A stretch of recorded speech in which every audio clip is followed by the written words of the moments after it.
Hello, सभी को नमस्कार। नेक्स्ट चैप्टर के अंतर्गत हमने ट्रॉपिकल साइक्लोन के बारे में विस्तार से अध्ययन किया था। अब ट्रॉपिकल साइक्लोन के बाद में जो हमारा आज का मुख्य विषय है वो है ग्रीष्मकालीन मौसम की क्रियाविधि। वास्तव में मानसून, इंडियन मानसून को समझने के लिए सबसे पहले हमें जो ग्रीष्मकालीन मौसम की क्रियाविधि है उसको समझना बहुत ही आवश्यक है।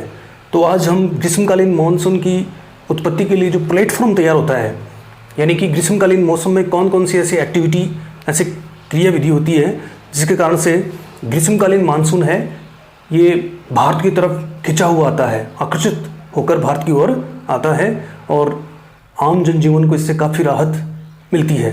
तो ग्रीष्मकालीन मानसून की क्रियाविधि को समझने के लिए हमें सूर्य के तापमान और वायुदाब के वितरण के बारे में अध्ययन करना बहुत ज़रूरी है।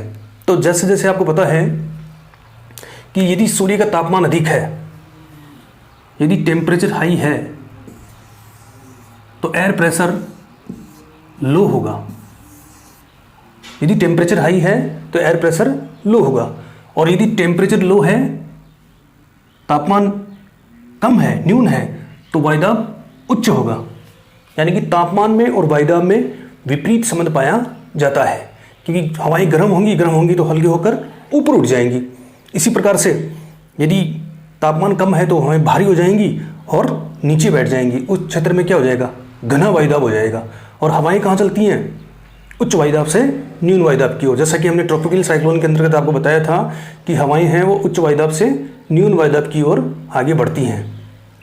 इसी के अंतर्गत हम जो विशेष रूप से मानसून की उत्पत्ति है उससे पहले ग्रीष्मकालीन जो मौसम की क्रियाविधि है उसको समझेंगे यहाँ पर।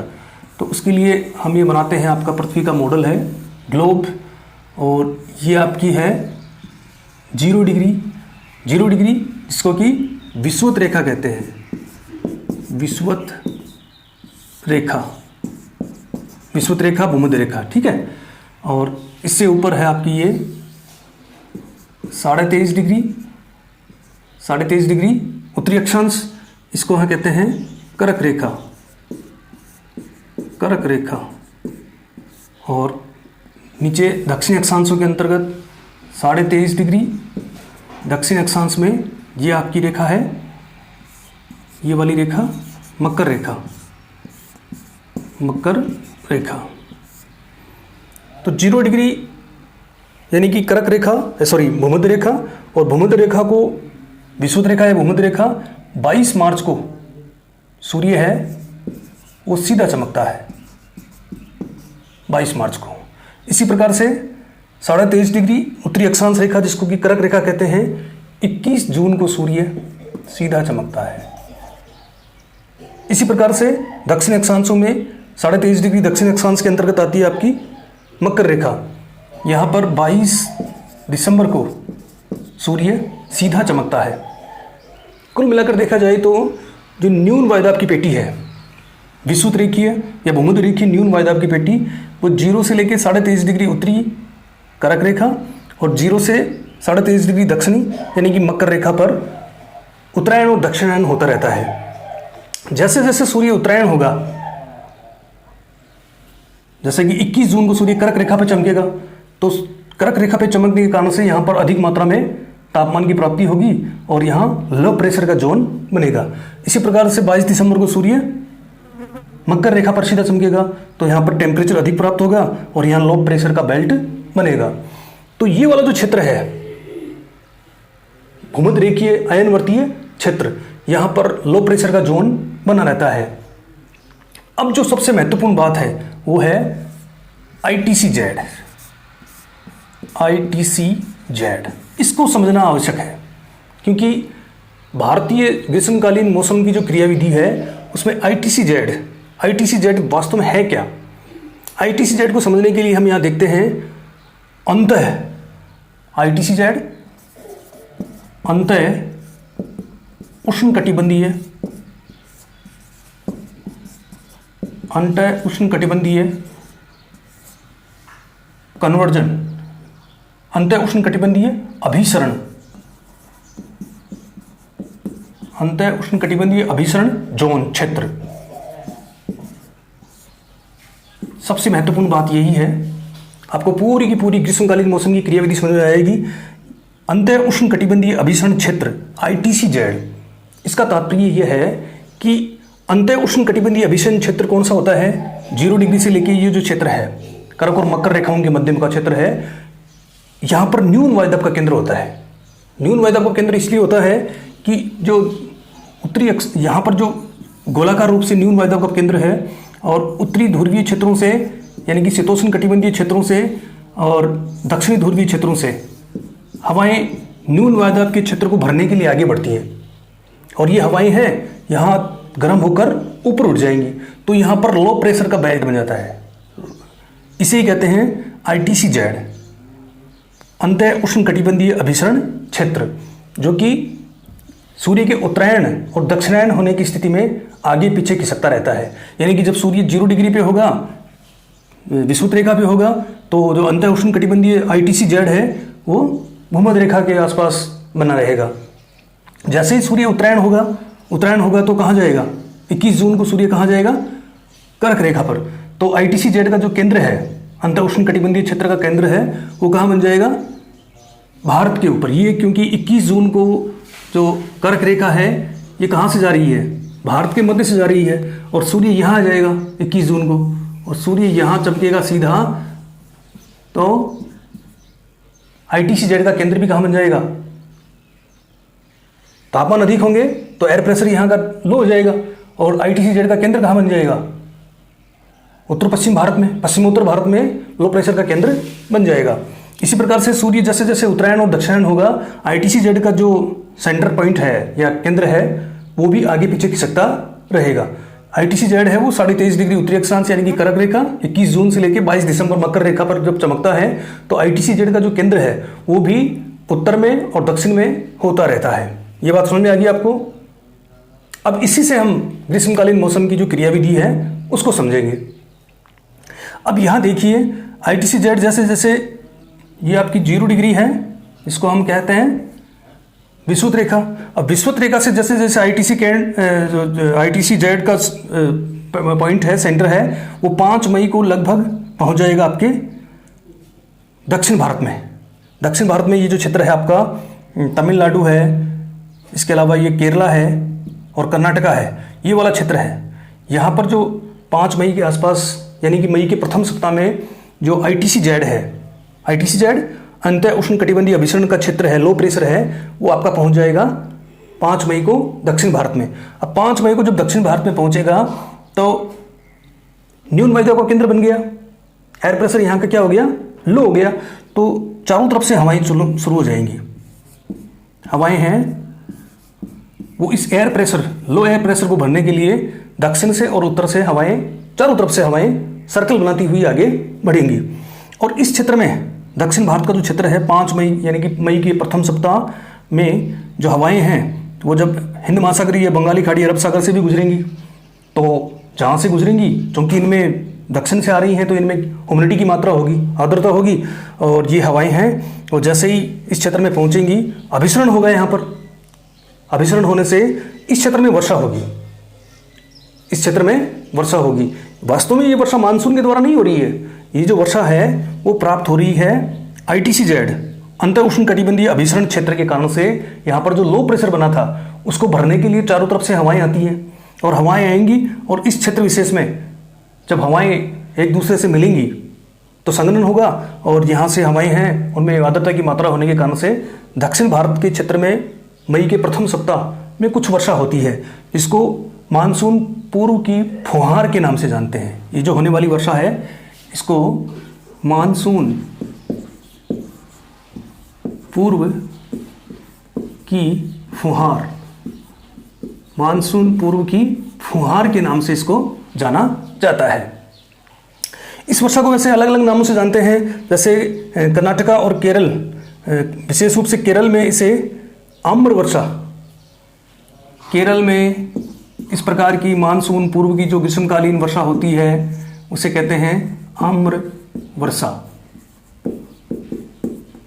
कर्नाटका में जो वर्षा होती है इस प्रकार की उसका नाम है चेरी ब्लॉसम, चेरी ब्लॉसम, फूलों की वर्षा। अब ये ITC-Z का केंद्र है वो दक्षिण से उत्तर की तरफ, जैसे जैसे सूर्य उत्तरायण होगा ITC-Z का जो केंद्र है वो भी बढ़ता जाएगा। जैसे 10 मई को ये थोड़ा आगे चला जाएगा, 15 मई, 20 मई, 25 मई, 25 मई के आसपास ये जो इसका ITC-Z का सेंटर है वो आपका वेस्ट बंगाल, पश्चिम बंगाल तक पहुंच जाता है। और पश्चिम बंगाल में ITC-Z का जैसे ही केंद्र पहुंचता है यहाँ तो मौसमी हलचलें हैं वो बढ़ जाती हैं, बहुत ज़्यादा चक्रवाती दशाएं यहाँ पर उत्पन्न होती हैं, जैसा कि हमने साइक्लोन के अंतर्गत पढ़ा था। और इन चक्रवाती दशाओं के अंतर्गत जो पश्चिम बंगाल का क्षेत्र है, पश्चिम बंगाल स्टेट है, वहाँ पर तड़ित झंझा, बिजली की चमक और गर्जन और प्रचंड वेग से हवाओं के कारण से मूसलाधार वर्षा भी होती है। इस मूसलाधार वर्षा के कारण से यहाँ काफ़ी अकाल, लाखों पशु पक्षी हैं वो अकाल मौत के शिकार भी बन जाते हैं। इस प्रकार की जो वर्षा होती है, जैसा कि हमने केरल में बताया कि जो इसे आम्र वर्षा कहते हैं, कर्नाटक में होने वाली वर्षा को मानसून पूर्व की फुहार, कर्नाटक में चेरी ब्लॉसम के नाम से इसको जाना जाता है, फूलों की वर्षा भी कहते हैं। और नंबर 3 है आपका वेस्ट बंगाल, पश्चिमी बंगाल। तो पश्चिम बंगाल में जो इस प्रकार की वर्षा होती है, मानसून पूर्व की चक्रवातीय वर्षा है, इस वर्षा को काल वैसाखी कहते हैं, काल वैसाखी, जिसका हिंदी में अर्थ है वैशाख के महीने में आने वाली तबाही। वैशाख के माह में आने वाली तबाही, वैशाख के महीने में आने वाली तबाही।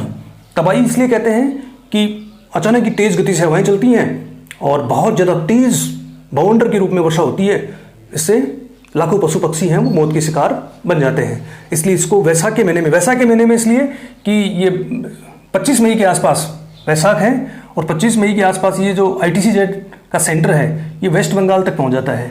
और यहाँ से जो हवाएं चलेंगी वही जैसे दक्षिण भारत में चल रही थी, चारों तरफ से हवाएं आएंगी। और चूंकि ये बे ऑफ बंगाल की खाड़ी है यहाँ पर, और बंगाली खाड़ी से जो पवनें हैं उनमें आर्द्रता होगी, ह्यूमिडिटी की मात्रा होगी, और जैसे ही बंगाली खाड़ी से आर्द्रता भरी पवनें आगे बढ़ेंगी तो यहाँ पर क्या होगा, चक्रवातीय वर्षा होगी। इसी चक्रवातीय वर्षा को क्या कहते हैं, काल वैसाखी के नाम से जाना जाता है।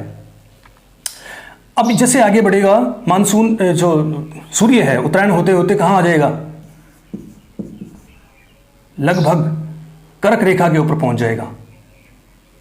लेकिन कर्क रेखा पर पहुंचने से पहले समूचा उत्तर पश्चिम भारत, जिसको पश्चिमोत्तर भारत कहते हैं, इसमें पाकिस्तान भी शामिल है, क्योंकि पाकिस्तान तो भारत का ही पार्ट है ना, पहले तो था ही। तो पाकिस्तान और ये पश्चिमी जो राजस्थान, पंजाब, हरियाणा, दिल्ली वाला क्षेत्र है, ये भयंकर गर्म होता है उस समय, यानी कि यहाँ सूर्य का तापमान है वो ज़्यादा प्राप्त होता है और बहुत ज़्यादा गर्मी के कारण से यहाँ लो प्रेशर बनना शुरू हो जाता है। लेकिन लो प्रेशर इतना अधिक नहीं है, लो प्रेशर में इतनी अधिक एनर्जी, इतनी अधिक शक्ति नहीं है कि वो दक्षिण पश्चिमी मानसून को अपनी ओर आकर्षित कर ले। उसमें इतनी ताकत अभी नहीं आई है, इतना उसमें आकर्षण नहीं है। लेकिन ये क्या करता है, ये ITC-Z का जो पश्चिमोत्तर भारत में केंद्र बना था, इस केंद्र में लो जोन होने के कारण से, वैक्यूम कम होने के कारण से यहाँ उत्तर भारत की जो हवाएं हैं वो इस लो प्रेशर को भरने के लिए आगे बढ़ती हैं। और यहाँ पर आगे बढ़ती हैं तो आपने ग्रीष्मकाल में देखा होगा कि पूरे के पूरे पश्चिमी राजस्थान में, हरियाणा, पंजाब का दक्षिणी जो पश्चिमी भाग है और उत्तर प्रदेश का दक्षिण पश्चिमी भाग है, इसके अलावा दिल्ली तक गर्म और धूल भरी हवाएं चलना शुरू हो जाती हैं। शुष्क इसलिए है कि ये जो क्षेत्र है यहाँ स्थलीय हवाएं आ रही हैं। देखो यहाँ हमने बात कर रहे थे, यहाँ जलीय क्षेत्र से हवाएं जलीय क्षेत्र से बंगाली खाड़ी से आ रही थी, यहाँ हिंद महासागरीय क्षेत्र या अरब सागरीय क्षेत्र से हवाएं आर्द्रता थी उनमें, इसलिए यहाँ पर वर्षा हो रही थी। लेकिन ये जो उत्तर पश्चिमी भारत है यहाँ वर्षा नहीं होगी, क्योंकि यहाँ से जो आसपास की स्थलीय हवाएं आ रही हैं उनमें आर्द्रता की मात्रा नहीं है, इसलिए यहाँ वर्षा नहीं होती। इस प्रकार की गर्म, शुष्क व धूल भरी हवाओं को उत्तर पश्चिम भारत में, विशेषकर राजस्थान में लू के नाम से जानते हैं, लू के नाम से जानते हैं। ये भी गर्म और शुष्क धूल भरी हवाएं हैं और इनसे मानव जीवन के स्वास्थ्य पर प्रतिकूल प्रभाव पड़ता है। अब जैसे ही सूर्य उत्तरायण होता होता पहुंच जाएगा आपका कर्क रेखा पर, जहां हम बात कर रहे थे 21 जून को। 21 जून को सूर्य कहाँ पहुंच रहा था? कर्क रेखा पर। तो 21 जून को सूर्य कर्क रेखा पर पहुंचेगा तो यहाँ भीषण गर्मी पड़ेगी, और भीषण गर्मी पड़ने के कारण से ये जो लो प्रेशर ITC-Z का केंद्र है, जो पश्चिमोत्तर भारत में थार का मरुस्थल केंद्र हो गया एक तो थार का मरुस्थल, और जो दूसरा केंद्र है वो पाकिस्तान में मुल्तान, पेशावर के निकट मुल्तान के अंतर्गत बन गया। ये केंद्र जुड़ जाएंगे आपस में, यानी कि पाकिस्तान में पेशावर के निकट मुल्तान का जो क्षेत्र है वो वाला क्षेत्र, और पश्चिमी राजस्थान में जो थार का मरुस्थल है, ये बहुत शक्तिशाली ITC-Z के केंद्र, यानी कि न्यूनतम वैक्यूम एयर प्रेशर है यहाँ का बहुत अधिक लो हो जाता है, और इसमें इतनी एनर्जी और इतनी शक्ति होती है कि वो दक्षिणी पश्चिमी मानसून को अपनी ओर आकर्षित कर लेता है। ये जो ग्रीष्मकालीन मौसम की क्रियाविधि है, ये जून तक, जब तक 1 जून को मानसून केरल में नहीं पहुंचता, तब तक इस प्रकार की क्रियाएं, लो प्रेशर ITC-Z का केंद्र है वो निरंतर रूप से बढ़ता जाता है और मानसून को अपनी ओर आकर्षित करता है।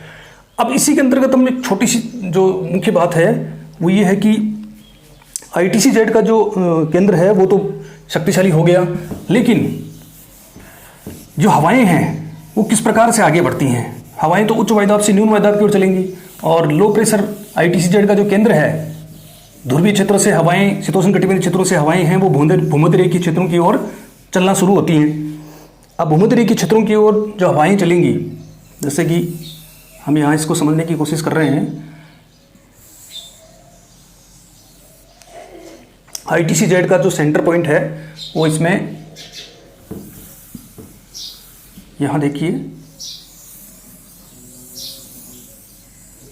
सॉरी ये चल नहीं रहा शायद, यहाँ देखते हैं,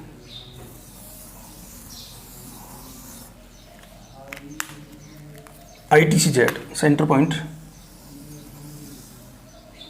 ये आपका 0 डिग्री वाला भूमध्य रेखा, ये आपकी कर्क रेखा, ये आपकी मकर रेखा। तो यहाँ से इस वैक्यूम को भरने के लिए वर्ष भर, क्योंकि वर्ष भर सूर्य की किरणें कर्क और मकर रेखाओं के मध्य में सीधी पड़ती हैं, तो जो हवाएं हैं वो आगे बढ़ती हैं इस वैक्यूम को भरने के लिए। ये जो हवाएं हैं इन्हें कहते हैं उत्तर पूर्वी व्यापारिक पवने, उत्तर पूर्वी व्यापारिक पवने। इसी प्रकार से ये जो हवाएं हैं मकर रेखा शीतोष्ण कटिबंधीय क्षेत्रों से भूमध्य रेखीय क्षेत्रों की ओर बढ़ती हैं, इन्हें कहते हैं दक्षिण पूर्वी व्यापारिक हवाएं, व्यापारिक हवाएं, दक्षिण पूर्वी व्यापारिक हवाएं। इसको यहां अच्छी तरह समझ लीजिए आप। ये जो 0 डिग्री विषुवत रेखा, ये आपकी कर्क और ये मकर रेखा, ठीक है। तो ये जो हवाएं चलती हैं, जो ITC-Z का केंद्र है, इसको भरने के लिए ये हवाएं चल रही हैं, व्यापारिक हवाएं। इसी प्रकार से दक्षिण गोलार्ध में भी हवाएं चलती हैं ऐसे। इन हवाओं का नाम है दक्षिणी पूर्वी व्यापारिक हवाएं, दक्षिणी पूर्वी व्यापारिक हवाएं। नेक्स्ट, उत्तर की ओर से जो हवाएं आ रही हैं, इनका नाम है उत्तरी पूर्वी व्यापारिक हवाएं, उत्तरी पूर्वी व्यापारिक हवाएं। अब यहां देखिए, ये जो हवाएं हैं जिनको हम दक्षिणी पूर्वी व्यापारिक हवाएं कहते हैं, तो जैसे कि हमने साइक्लोन के अंतर्गत पढ़ा था, फेरल का नियम। फेरल का नियम ये कहता है कि दक्षिणी गोलार्ध में जैसे ही हवाएं चलेंगी तो उत्तरी गोलार्ध में प्रवेश करेंगी, तो उत्तरी गोलार्ध में हवाएं कैसे हो जाएंगी? एंटी क्लॉकवाइज डायरेक्शन में घूमेंगी। उत्तरी गोलार्ध में हवाएं एंटी क्लॉक डायरेक्शन के अंतर्गत घूम जाती हैं। तो इन हवाओं की जो दिशा है, चूंकि ये हवाएं बंगाली खाड़ी हिंद महासागर में प्रवेश करती हैं, दक्षिणी पूर्वी व्यापारिक हवाएं, तो इन हवाओं की दिशा है वो क्या हो जाती है? दक्षिण पश्चिम, दक्षिण पश्चिम।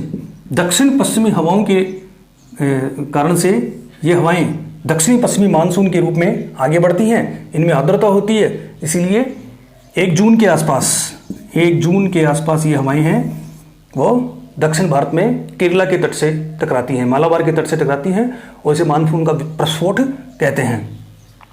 इसी के साथ में जैसे जैसे ITC केंद्र पश्चिमोत्तर भारत में विकसित होता है, तो जो जेट स्ट्रीम की पछुआ हवाएं पछुआ हवाओं की जो दक्षिणी शाखा थी, दक्षिणी शाखा, पश्चिमी हवाओं की दक्षिणी शाखा हिमालय के दक्षिण से प्रवाहित हो रही थी और एक शाखा उत्तर से। तो ये जो दक्षिणी शाखा है, ये ITCZ का केंद्र जैसे जैसे उत्तर में जाएगा, ये जो ITCZ का केंद्र उत्तर में जाने के कारण से पछुआ हवाओं की जो दक्षिणी शाखा है वो मुड़ जाती है और मुड़कर हिमालय के उत्तर में, और ये आपका तिब्बत का पठार है, तिब्बत का पठार।